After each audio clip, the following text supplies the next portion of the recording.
Hi, I'm Gerald, director of Prova Designs. There's two directors, me and Tony Melia, and another chap called Christopher Lockhart. This is a Prova Countach, a replica we build. Been building over 3 or 4 years now.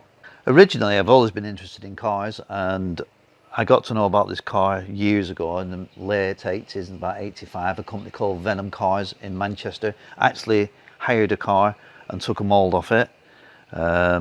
Peter Jackson and a chap called Gary got involved. They took the mould and I found out about it, and a friend I know in Darwin called Paul Lawrenson sent him down, told him about it, and Paul got involved with a guy called Peter Jackson and started building these cars, and I marketed them in America for them. Bit of a long story, and then I went my way. Peter and Paul split up. Peter Jackson came to me and said, would you get involved with this car? And I said, yeah, and we started doing the Sienna for a chap.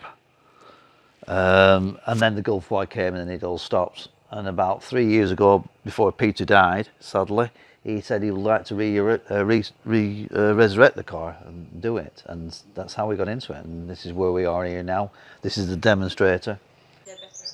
Are they better? Yes, they are better nowadays. In the 80s, they had the old technology, the old cast iron blocks, and now we're running aluminium blocks, and it's smaller, lighter car and more brake horsepower. So technically, and you've got all the modern braking systems from now instead of from the 70s and 80s. So it is a lot better car, a lot lighter and a lot quicker, and easier to drive. Well, it's just a Countach. Everybody just loves this Countach, and they didn't make very many of them, and it's always been the poster child car from the 80s, and it's just stuck with people.